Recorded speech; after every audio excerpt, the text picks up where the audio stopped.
Welcome to back my YouTube channel students math. जैसा कि हम आज इस वीडियो में पॉलिनोमियल एक्सप्रेशन, रेशनल एक्सप्रेशन और इरेशनल एक्सप्रेशन पढ़ेंगे। लेक्चर स्टार्ट करने से पहले अगर आप मेरी चैनल पे न्यू है तो काइंडली मेरे चैनल को सब्सक्राइब कर दे और बेल आइकन को क्लिक कर दे ताकि नेक्स्ट ऐसी इंटरेस्टिंग वीडियो का नोटिफिकेशन आपको मिल सके। हम आज का लेक्चर स्टार्ट करते।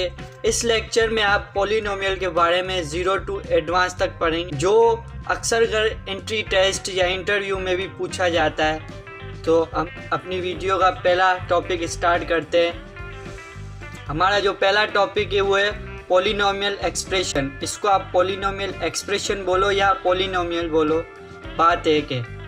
तो इसको हम थोड़ा डिफाइन करते हैं। Polynomial expression simple say polynomial in one variable x can be written as a naught x n plus a1 x n minus 1 plus a2 x n minus 2 plus dot dot dot का मतलब है continue है plus a n। अब जो भी expression आपकी इस form में होती है उसको हम कहते हैं पॉलिनोमियल एक्सप्रेशन या simply polynomial.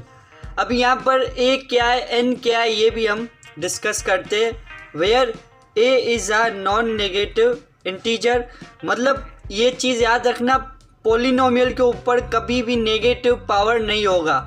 Where n is a non negative integers and coefficient a0, a1, a2 dot dot dot a n are real number, और जो उसके कोफिशिएंट हो वो रियल नंबर हो और जो पावर हो वो क्या हो, नॉन नेगेटिव हो। Usually a polynomial is denoted by, जो पॉलिनोमियल को हम कैसे जाहिर करते हैं, पी ऑफ एक्स से। So the above polynomial can be express as, जो हमने ऊपर पॉलिनोमियल उसको हम ऐसे लिख सकते हैं। तो कोई भी इक्वेशन इस फॉर्म में हो उसको हम क्या कहेंगे, पॉलिनोमियल एक्सप्रेशन। एक नीचे मैंने नोट लिखा है, ये नोट बड़ी इम्पोर्टेंट बात है क्योंकि अक्सर इंटरव्यू में या टेस्ट में ये आ जाता है कि पॉलिनोमियल की डिग्री क्या है। तो आप इस चीज़ को ध्यान से पढ़ें।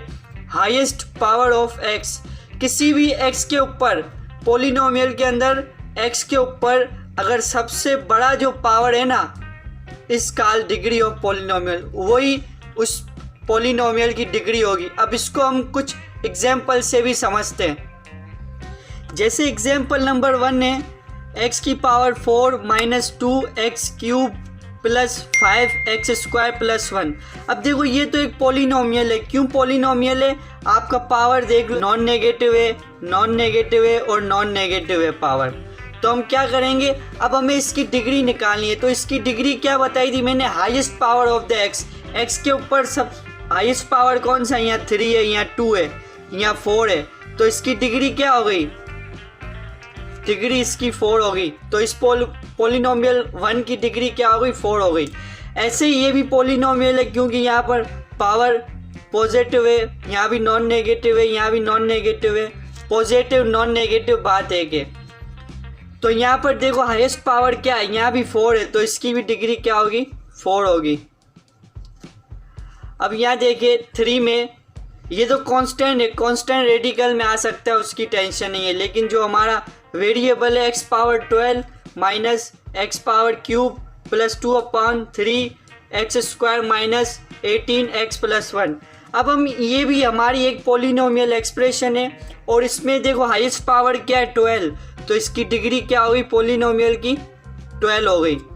अब 4 में देखिए, 4 में सिर्फ 4 लिखा हुआ है, तो ये 4 भी एक नंबर, भी एक पॉलिनोमियल होता है। क्यों, क्योंकि इसके साथ x मल्टीप्लाई है और उसका पावर 0 है।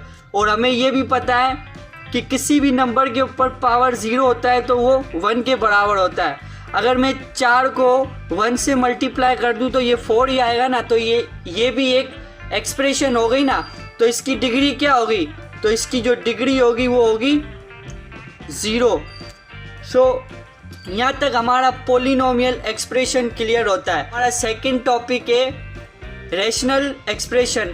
अब ये रेशनल एक्सप्रेशन क्या होता है, अगर आपको पॉलिनोमियल समझ में आ गई तो ये रैशनल भी उसी की तरह है और पॉलिनोमियल से ही बना है रैशनल एक्सप्रेशन। तो हम इसको थोड़ा डिफाइन करते हैं। An algebraic expression which can be written in form, कोई भी अलजेब्रिक एक्सप्रेशन हो, हमने पढ़ा है पॉलिनोमियल क्या होता है, पॉलिनोमियल एक्सप्रेशन या अलजेब्रिक एक्सप्रेशन बात एक ही है। एन अलजेब्रिक एक्सप्रेशन जो इस फॉर्म में लिखी जा सके, मतलब ऊपर भी पॉलिनोमियल हो और नीचे भी पॉलिनोमियल हो, तो इस एक्सप्रेशन को हम कहते हैं rational expression. Where q x does not equal to zero, ये नीचे वाला ज़ीरो नहीं होना चाहिए क्योंकि p of x divide by zero ये अनडिफाइंड हो जाता है, इसलिए क्यू ऑफ एक्स ज़ीरो नहीं होना चाहिए। And p of x and q of x are polynomial, ये दोनों क्या होने चाहिए, polynomial. Then it is called rational polynomial, या इसको रैशनल पॉलिनोमियल बोलो या एक्सप्रेशन बोलो, बात है कि अब हम इसको भी अब एग्जाम्पल से समझते हैं। जैसे यहाँ देख सकते हो ऊपर भी एक पॉलिनोमियल है, नीचे भी एक पॉलिनोमियल है, तो ये टोटल क्या हो गया, रैशनल पॉलिनोमियल हो गई।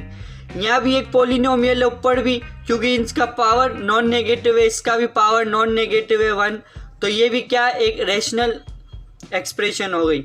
ये भी एक पॉलिनोमियल है, ये भी एक पॉलिनोमियल है, तो ये इन दोनों को हमने डिवाइड में रख लिया, तो ये क्या हो गई, रैशनल पॉलिनोमियल। ये भी पॉलिनोमियल है, ये भी पॉलिनोमियल है, इन दोनों को डिवाइड में रख दिया, तो ये क्या हो गई, रैशनल पॉलिनोमियल। अब हम इस वीडियो का लास्ट टॉपिक करते, हमारा जो लास्ट टॉपिक है वो है टॉपिक नंबर 3, इरेशनल एक्सप्रेशन या पॉलिनोमियल। अब ये क्या है, an algebraic expression which can not be written in the form. अब रैशनल एक्सप्रेशन में हमने पढ़ा था जो P of x divide by Q of x में लिख सके, क्या कहते हैं, रैशनल एक्सप्रेशन। लेकिन इरेशनल वो होती है जिसको P of x divide by Q of x में नहीं लिख सकते, इस एक्सप्रेशन को हम क्या कहते हैं, irrational expression. Where q x does not equal to zero, यहाँ भी वही है, where p of x q of x are polynomial is called irrational polynomial. हम एग्जाम्पल भी करते, इस एक्सप्रेशन में देख सकते हो आप रेडिकल आ रहा है। अब ये रेडिकल आ रहा है, तो अगर आपकी एक्सप्रेशन के अंदर रेडिकल आ जाए तो समझो वो इरेशनल एक्सप्रेशन होती है। जैसे यहाँ रेडिकल आ रहा है तो ये इरेशनल है, यहाँ ही रेडिकल आ रहा है, यहाँ ही रेडिकल आ रहा है, तो ये इरेशनल एक्सप्रेशन हो गई। यहाँ भी सिंपल रेडिकल है तो ये भी इरेशनल है, यहाँ भी सिंपल रेडिकल है तो ये इरेशनल है। मतलब अगर आपकी एक्सप्रेशन में रेडिकल आ जाए तो वो क्या हो जाती है, इरेशनल हो जाती है। और क्योंकि जब हम रेडिकल छुड़ाते हैं तो इसका पावर 1/2 आता है, 1/2 कोई इंटीजर नहीं होता, इसलिए हम इसको क्या बोलते हैं, इरेशनल एक्सप्रेशन। सो आज का जो हमारा टॉपिक है वो क्लियर हुआ।